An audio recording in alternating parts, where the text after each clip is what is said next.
sesuatu yang dimaksud dengan itu adalah kata-kata yang digunakan baik secara lisan maupun tulisannya.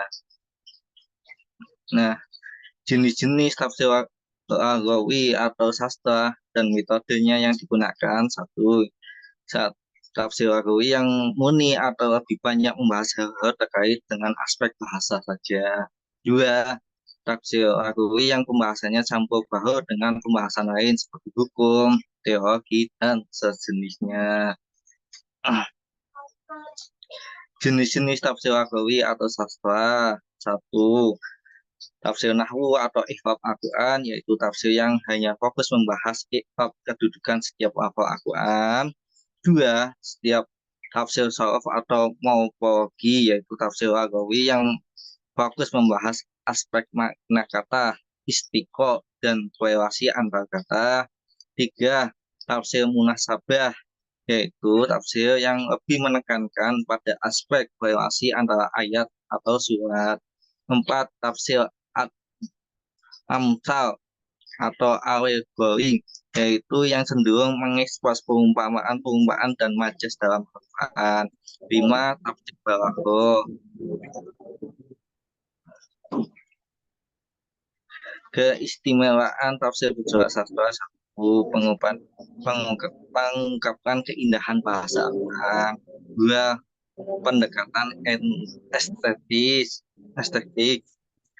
Tiga, pemahaman mendalam terhadap gaya bahasa. Empat, pengaruh pada pemahaman makna. Lima, meningkatkan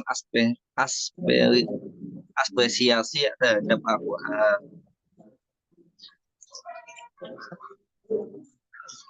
Sekarang ke bawah lagi, Kak. Nah, kekurangannya tafsir besar yaitu kurangnya pendekatan fikih dan hukum.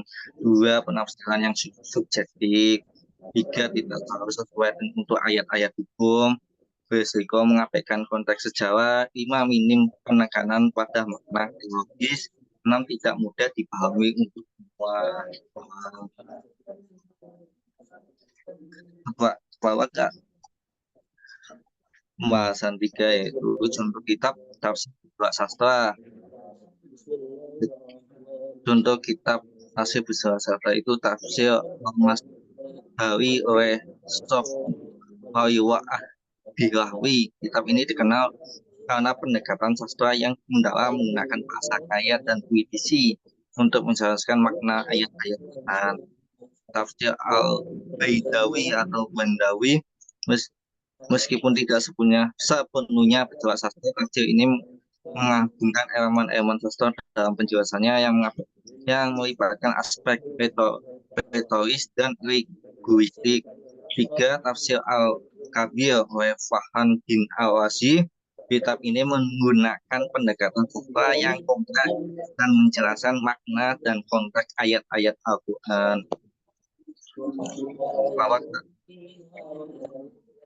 Nah, kesimpulan dan penutupannya untuk makalah ini ada kesimpulannya dari ilmu tafsir mengenai corak bahasa dan sastra dalam konteks Al-Quran adalah bahasa dan sastra memainkan peran penting dalam pemahaman dan interpretasi teks suci.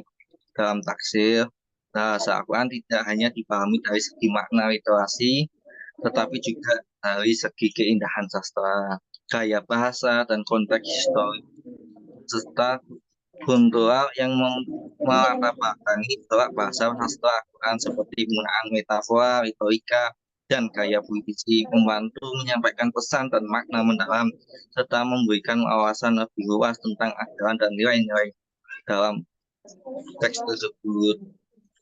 Sekian dari makalah saya. Yang mau bertanya silakan, atau yang mau menambahkan.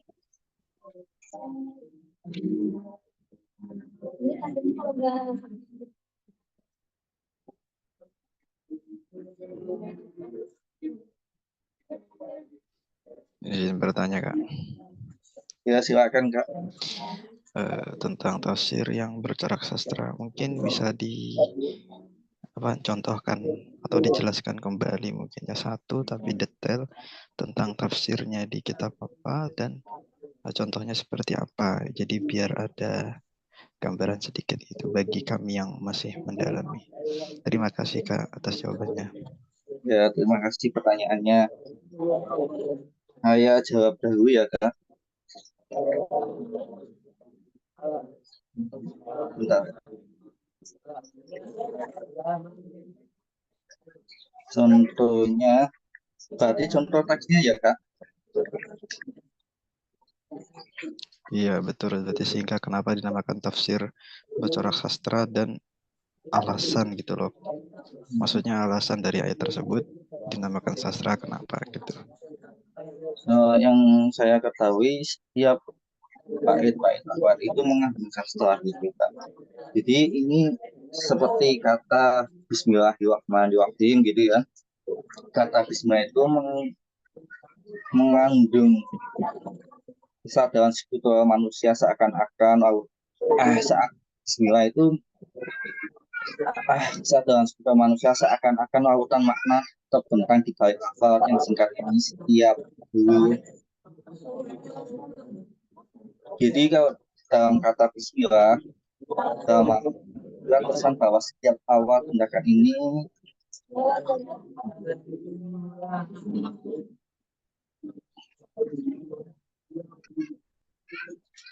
kata Bismillah dari kitab Wasiat Hasil Al-Misbah jilid 1 halaman 17. Kata Bismillah itu menggugah kesadaran spiritual manusia seakan-akan lautan makna terbentang di balik lafal yang singkat ini. Tiap huruf melangkum kebesaran Tuhan yang mencakup seluruh alam. Lafal ini adalah pintu gerbang menuju rahmat yang tak terhingga, memberikan rahmat bagi siapa saja yang menggunakan dengan penuh penghayatan. Dalam lafal ini tersirat pesan bahwa setiap awal tindakan kita selalu diiringi oleh rasa tawakal dan kesadaran bahwa segala sesuatu itu terjadi atas izinnya. Terus kitab Jalaluddin Abdul Al-Mansur, kata Ar-Rahman menggambarkan kasih sayang Allah yang luas, tidak terbatas pada manusia atau makhluknya. Ia melimpahkan kasih sayang pada manusia kepada siapa saja dia kehendaki tanpa memandang apakah mereka beriman atau tidak, sebagaimana matahari yang memancarkan cahayanya tanpa memilih kepada siapa sinarnya jatuh. Begitu pula rahmat Allah yang menyentuh seluruh makhluk.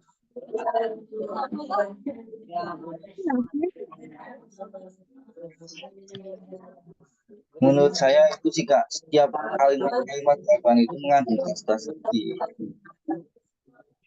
Kalau kitab-kitabnya itu banyak, tafsir Al-Misbah, Adul, dan tafsir Quran Al-Azim. Gimana, Kak? Oke baik Kak, cukup Pak, terima kasih banyak.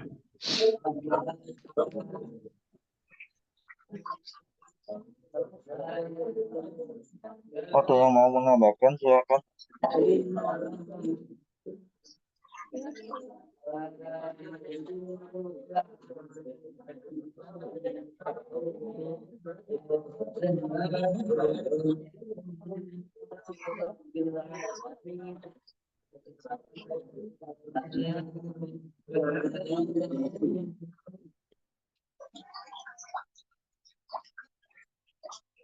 Silakan yang mau menambahkan atau mau bertanya.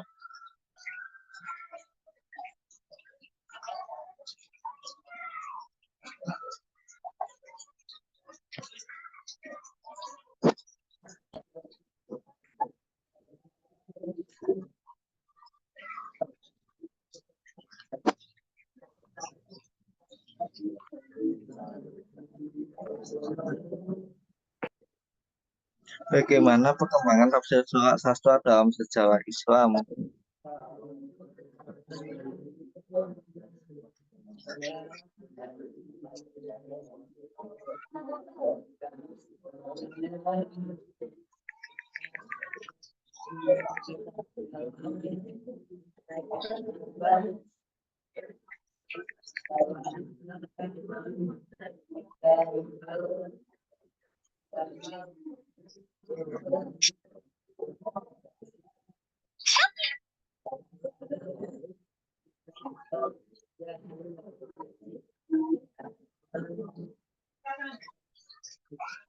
Ya, yang mau menjawab soal Bison.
Bagaimana perkembangan tafsir corak sastra dalam sejarah Islam itu perkembangannya itu menciptakan buku-buku, kitab-kitab sastra gitu, kitab-kitab corak sastra.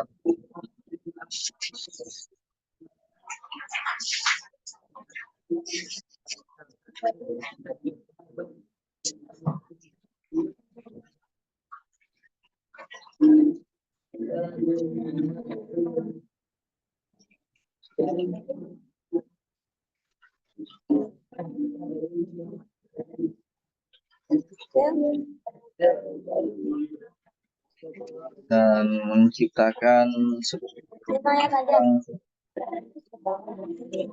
penafsir-penafsir sastra juga, Amin Al-Hoi, Muhammad Kafawah, dan Bin As-Sayati.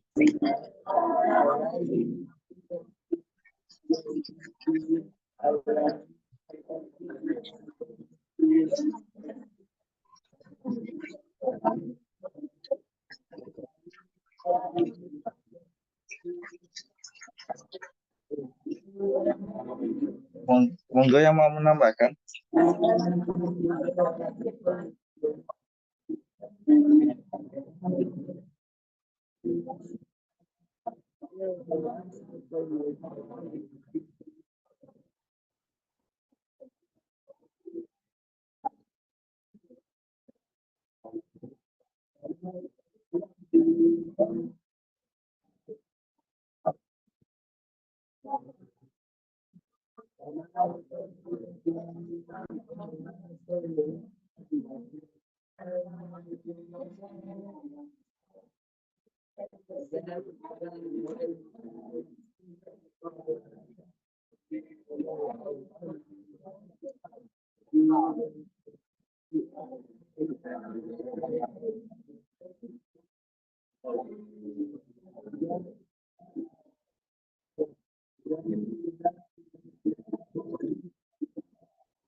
Silakan yang mau bertanya lagi.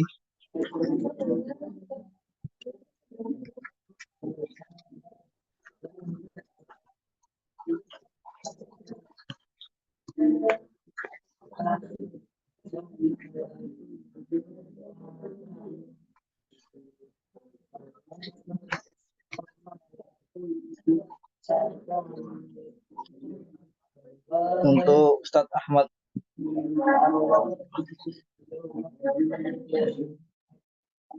Ahmad, Salafi gimana jawabannya seperti itu?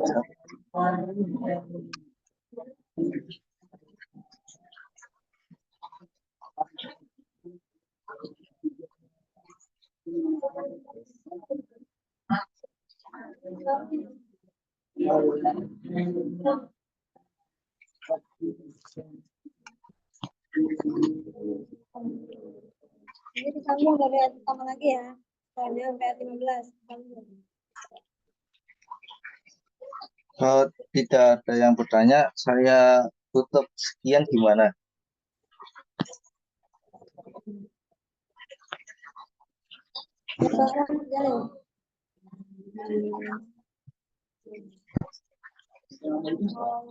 Itu Ustadz Ahmad jawabannya seperti itu gimana Ustadz?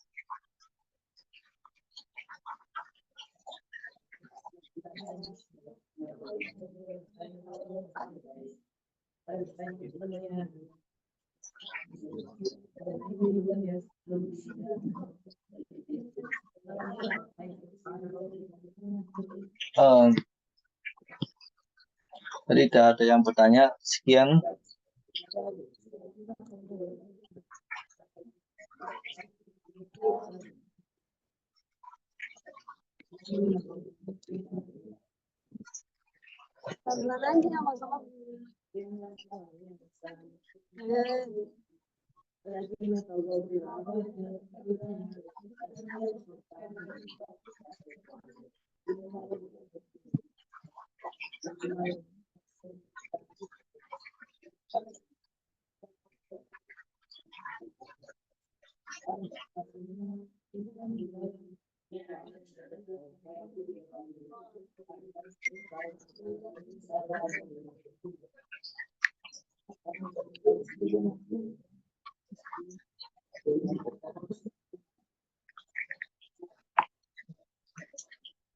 Ini mau dilanjut kelompok 11 atau gimana?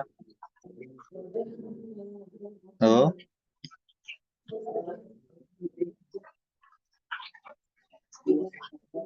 Kalau tidak ada yang bertanya, langsung lanjut aja kelompok 11. Nanti untuk pertanyaannya, per kelompoknya ditulis dan dikirim di grup. Terima kasih. Sama-sama.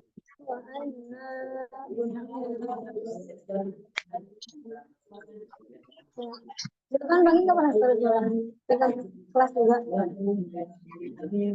Lagi suara nggak? Tapi nggak ada bukunya. Nggak ditulis caranya.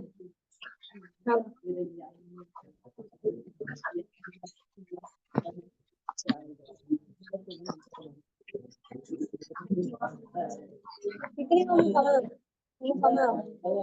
Ngomong kamu. Sekarang mau start berapa?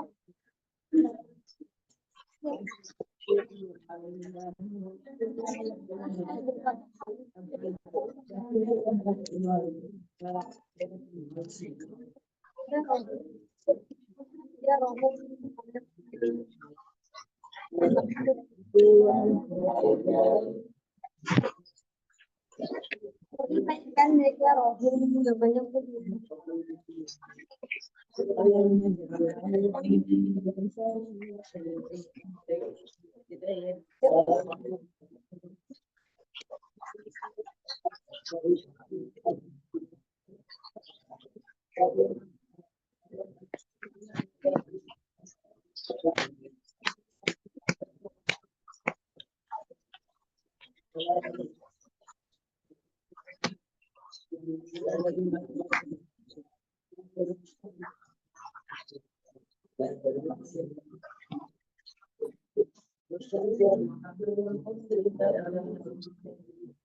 Untuk kelompok 11 bisa dilanjutkan.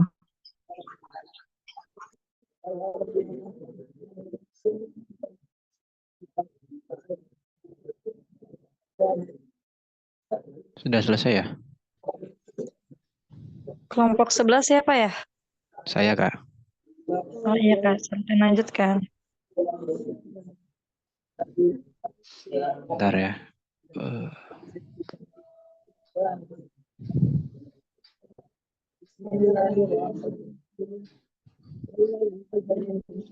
Mohon izin saya share screen dulu. Baik, bismillah, alhamdulillah, salatu wassalamu ala khair khalqillah wa ala alihi washabihi man wala hawla wala quwwata illa billah ma ba'd. Perkenalkan kembali dan bertemu juga dan kembali Saya Ahmad Afif, perwakilan dari kelompok 11. Beserta ada teman saya juga namanya Kak Dwi, Kak Ni, dan Nur Sahrani yang masih utur, Yusri Izzat, Nahendra juga lagi utur. Kebetulan ada tugas watifah masing-masing, tapi yang jelas karena ini sistemnya perwakilan, ya udah kita tampil perwakilan. Dan karena ini bulan Maulid, saya pikir kita harus berusaha bahagia dan senantiasa yakin bahwasanya apa yang terjadi itu hanyalah ujian buat kita agar kita tahu mana yang beriman dan mana yang tidak.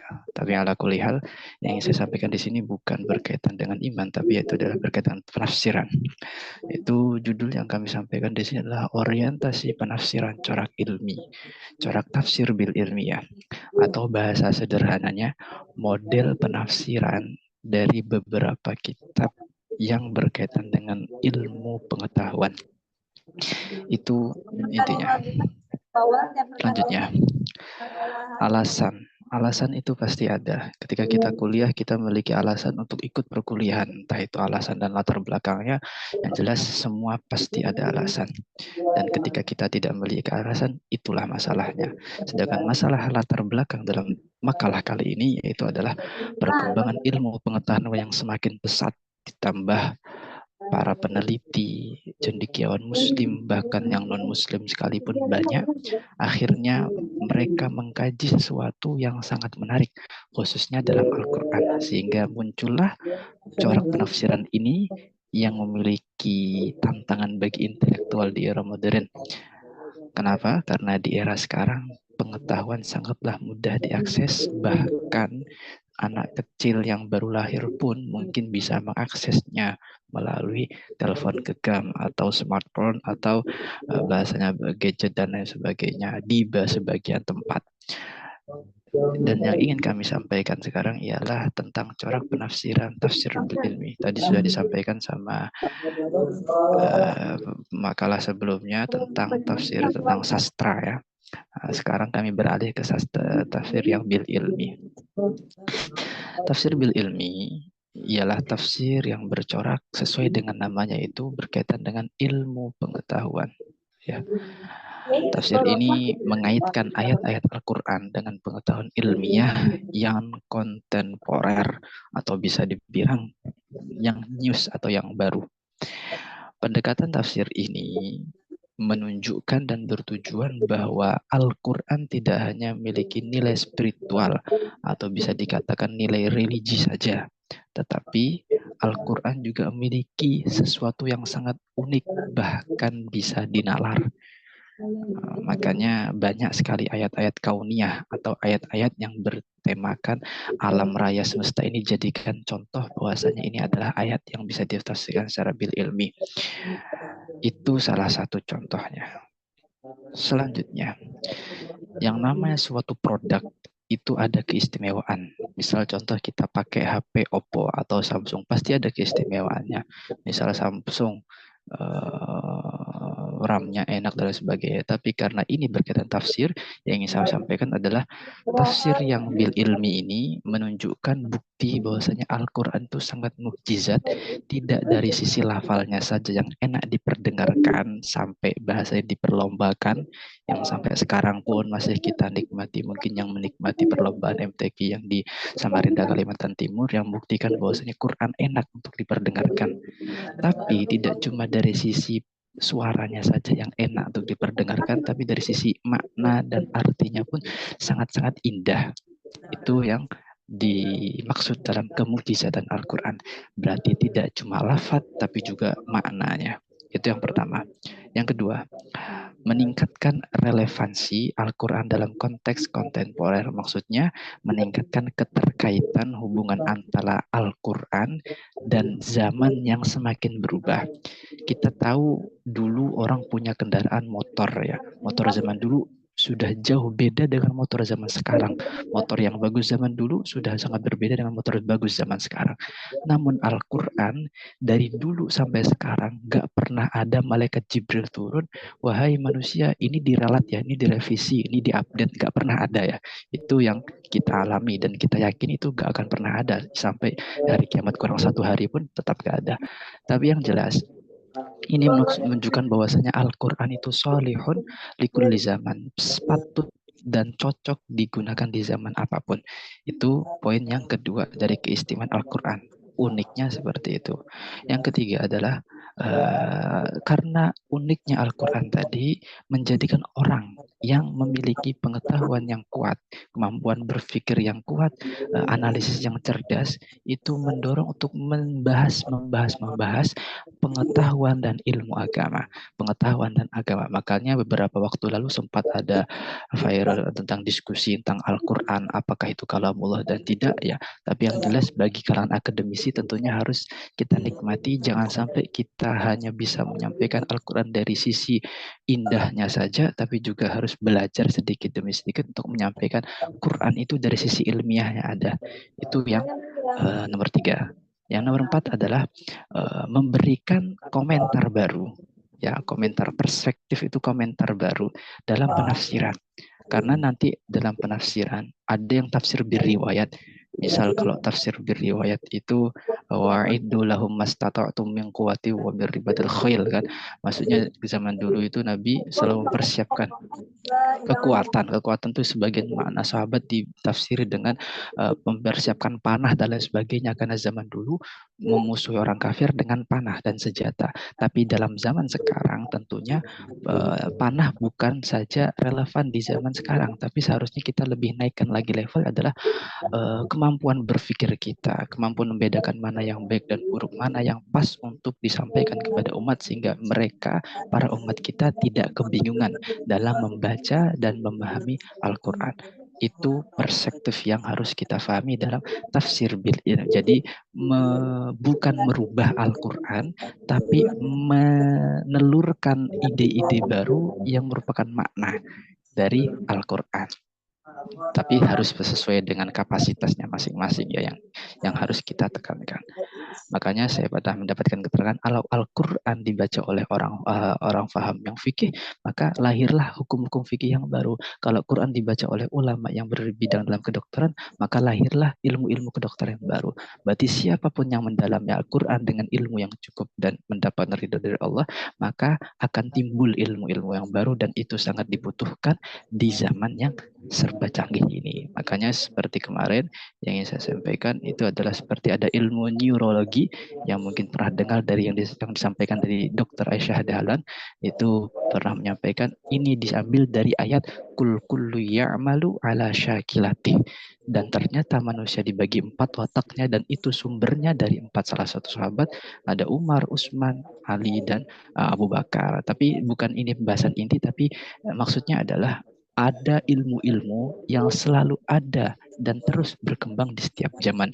Makanya dalam Quran juga disebutkan sanurihim ayatina fil afaq, sanurihim, maka akan tampak bahasanya semakin akhir itu perkembangan ilmu dalam Al-Quran. Pindah ke bahasanya itu kelemahan. Kelemahan dari tafsir atau menjelaskan bil ilmi dengan pengetahuan. Ketika ada suatu produk itu memiliki keunggulan, biasanya tetap ada kelemahan. Ya, ibarat mungkin HP yang kemampuan RAM-nya tinggi tapi mungkin baterainya tidak terlalu kuat. Nah, itu juga sama. Tafsir dari sisi ilmu, bil ilmi, itu juga ada kekurangan. Kekurangannya termasuk dalam kategori apa atau apa saja? Kekurangannya atau kelemahannya adalah ketergantungan pada pengetahuan ilmiah yang dinamis. Maksudnya ilmu pengetahuan itu semakin lama semakin berkembang. Sedangkan Quran begitu saja. Semisal hanya itu ilmu yang didapat, terus ada ilmu yang baru, jadi seolah-olah ilmu ini yang lama ini gak kepake. Berarti seolah-olah ilmu yang gak kepake ini adalah bagian dari Quran. Berarti seolah-olah sesuatu yang dari Quran yang gak kepake ini gak relevan lagi. Jadi seolah-olah menisbatkan sesuatu yang gak kepake yang dari Al-Quran itu adalah Quran dan tidak, seolah-olah tidak relevan. Padahal bukan seperti itu. Makanya ada sebagian pendapat mengatakan Quran itu bukan buku pengetahuan, tapi Quran adalah mukjizat dan wahyu. Semisal ada, yaitu adalah hikmah yang lain, tapi bukan tujuan utama. Itu diantara alasan untuk menepis ketergantungan atau kekurangan tersebut. Dan resiko yang kedua itu adalah karena sudut pandang yang ilmu, dan ilmu itu terkadang dibagi kembali, maka seolah-olah penafsirannya sangat sempit. Sempit itu dalam artian tidak bisa luas dan tidak bisa menyeluruh. Ini yang dimiliki kekurangan oleh tafsir bil ilmi. Dan nomor 3, ketika ada wahyu dan ilmu pengetahuan itu disatukan, maka seolah-olah nanti akan sulit mengimbangi. Karena yang saya sampaikan tadi, ilmu pengetahuan tiap tahun berkembang, tapi wahyu itu dari dulu sampai sekarang tetap gak ada perubahan, kan seperti itu. Jadi seolah-olah sesuatu ini, bahasa gampangnya, satu ini mudah berubah, yang satu itu stagnan tetap. Nah, jadi ibarat kata menggabungkan dua perkara, yang satunya mudah bergerak, yang satunya tetap. Mungkin agak gampang-gampang sulit, dan itulah yang menyeimbangkan antara wahyu dan ilmu pengetahuan, itu harus kita pahami. Dan yang terakhir nomor 4 adalah potensi penyimpangan dari makna asli. Maksudnya kenapa? Kita sering pernah dengar ya, Allahumma rahamna bil Qur'an waj'alhu lana imaman wa nuron wa hudan. Al-Qur'an itu sebagai imaman, petunjuk, wa nuron dan cahaya, wa hudan dan memberikan hidayah, warahmah dan kasih sayang atau memberikan rahmat. Aslinya Quran itu petunjuk, bukan cuma dibahas dari sisi ilmunya, tapi menenangkan hati. Lah kalau misalnya hanya dibahas dari sisi ilmu, jadi seolah-olah Quran itu cuma sebatas pengetahuan, bukan untuk dipraktekkan. Lah ini yang kurang pas atau kurang tepat. Oke, Quran mungkin dibahas dari sisi pengetahuan, tapi tetap ada satu sisi ayat yang lain yang juga menerangkan Quran itu harus diterapkan. Contoh sederhana dalam Quran mungkin sering jelaskan, wa idza dakhaltum buyutan fasallimu. Ketika masuk suatu tempat, maka fasallimu ala anfusikum, maka sampaikanlah salam minimal terhadap diri kita, semisal tidak ada orang di dalamnya. Itu maksudnya adalah jangan sampai Al-Quran itu hanya dimaknai dari sisi ilmu pengetahuan, tapi harus diambil dari sisi luasnya. Makanya sebagian dari keterangan yang saya dapatkan itu bahwasanya jangan terpaku dengan makna tafsir, tapi ambillah makna tafsir itu sebagai contoh satu dari beberapa contoh yang mungkin bisa terjadi di lain waktu. Jadi tafsir sama Quran itu harus beda. Ya, tafsir sama Quran harus beda.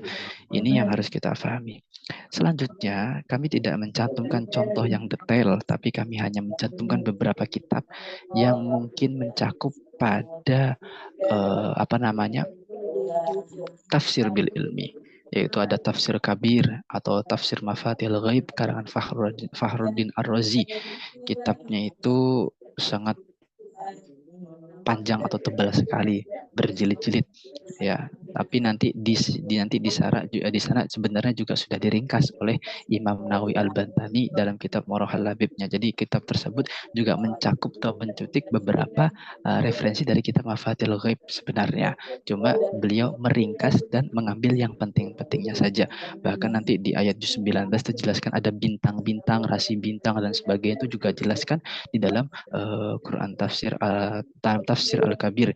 Jadi otomatis secara tidak langsung ini membahas bahwasanya Quran yang dijelaskan oleh Fakhruddin Ar-Razi itu menjelaskan tafsir yang berkaitan dengan ilmu pengetahuan, entah itu dari sisi perbintangan dan lain sebagainya. Ini yang harus kita pahami bahwasanya tafsir ini termasuk tafsir yang bil ilmi.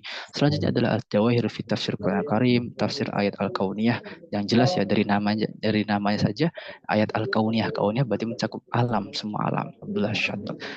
Tapi ala kulli hal bahwasanya semua tafsir atau bahasanya beberapa tafsir itu memiliki ciri khas masing-masing, dan ada yang fokus pada tafsir bil ilmi, ada yang tidak. Jadi itu yang bisa kami sampaikan melalui materi singkat ini. Jadi kami harap mungkin apabila ada kebingungan atau pertanyaan, sampaikan dengan perlahan dan jelas. Mungkin nanti bisa kami catat terlebih dahulu. Semisal mungkin bisa dijawab, kami jawab. Semisal tidak, mungkin buat PR bagi kami. Dan mungkin bagi yang lain yang ingin menjawab, kami persilahkan untuk menjawab. Mungkin cukup dari kami perwakilan dari kelompok 11. Kurang lebih maaf, kami buka pertanyaan bagi yang ingin bertanya. Dipersilahkan. Terima kasih.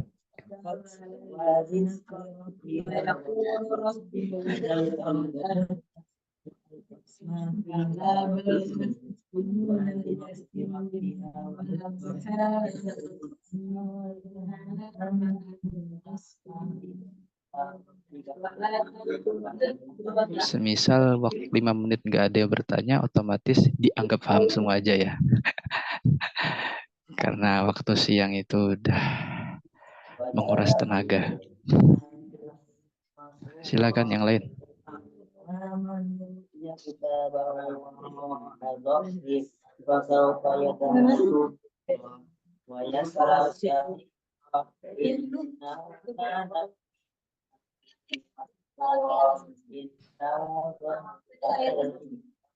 Bagaimana Kak? Kayaknya sudah paham semua ya kalau misal nggak ada yang nanya ini. Kemungkinan pertama.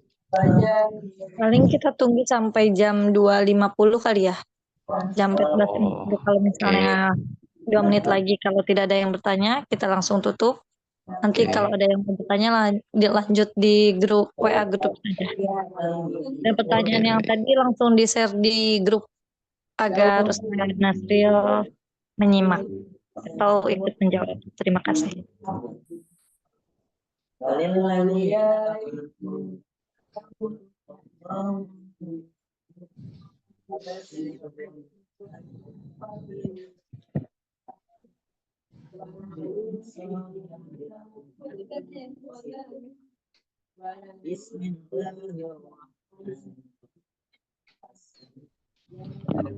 Sambil nunggu ya.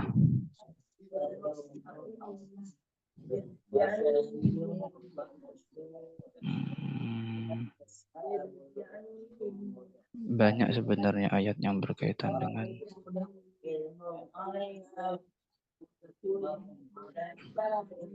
apa namanya, ayat kauniyah itu.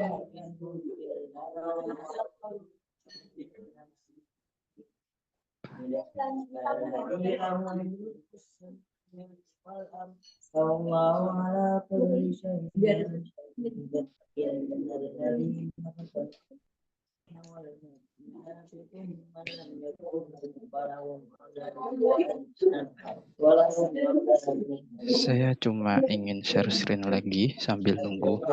Udah jam 5.50 ya. Mungkin ini cuma sebatas intermezzo aja. Diizin share screen kembali.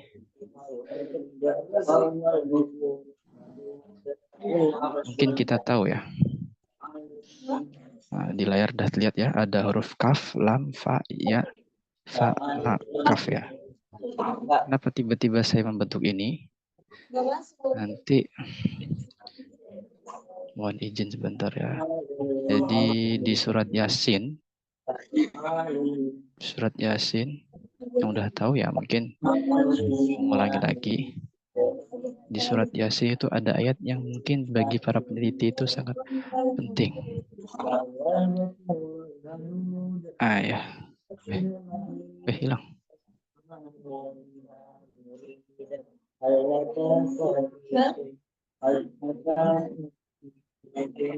Oke.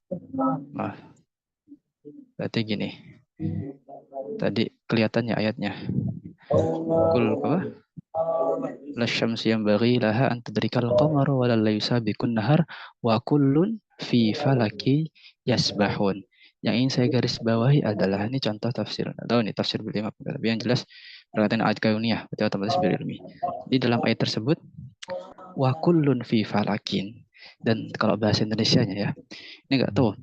Saya tiba-tiba kok bahasa Inggris, betul saya kurang paham bahasa Inggris. Wa kullun, dan segala sesuatu fi falakin dalam cakrawala yasbahun itu pada bertasbih semua. Dan semisal kita lihat ini di preteli ya. Jadi preteli itu dipisah-pisah. Ini wakulun, yang saya ambil ada huruf kafnya. Kafnya di sini, lamnya di sini, fa-nya di sini, karena fi ada ya-nya kan. Ada ya-nya, terus ada fa-nya lagi, ada lamnya lagi, ada kafnya lagi. Tadi membahas setiap segala sesuatu di cakrawala itu yasbahun, bertasbih. Ternyata setelah dipisah dan nanti semisal dibuat bundaran, maka otomatis dari fa ini bisa berputar ke sini, putar lagi ke sini, lam itu berputar lagi ke atas, putar lagi ke bawah, kaf putar lagi ke atas, putar lagi, ternyata berputar. Nah ini mungkin yang pernah lihat, ini saya dapat tuh di YouTube, nggak tahu di channelnya orang-orang Barat ya. Orang-orang Barat itu sangat kreatif dan teliti tentang ayat ini. Jadi seolah-olah ini menunjukkan bahwasannya fa itu berputar, lam itu berputar, kaf itu berputar, dan iya itu sebagai porosnya sesuai dengan ayat wa kullun fi falakin yasbahun. Segala sesuatu di cakrawala itu yasbahun, bertasbih kepada Allah. Tapi ala kulli hal ya ini namanya hikmah. Hikmah itu sesuatu yang ternyata ada makna tersimpan. Tapi itu bukan tujuan. Yang intinya yang bisa kita ambil ilmu adalah segala sesuatu dalam muka bumi ini bertasbih. Berarti logika sederhananya, yang benda mati saja mau bertasbih, kok kenapa kita nggak mau bertasbih? Itu yang saya pahami. Tapi ala kulli hal ini yang saya pahami dari tafsir bil ilmi yang berkaitan dengan materi saya. Karena saya pikir sudah cukup, saya mohon izin undur diri dan saya pikir semuanya sudah paham ya tentang apa yang saya jelaskan. Saya cukupkan sekian, saya kembalikan ke moderator yang awal, kurang lebihnya mohon maaf.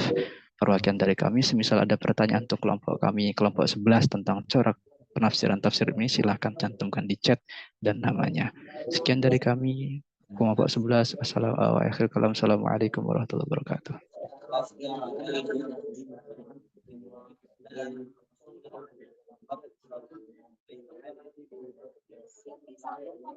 Kami Waalaikumsalam. kembalikan ya ke Kak Hamidah ya.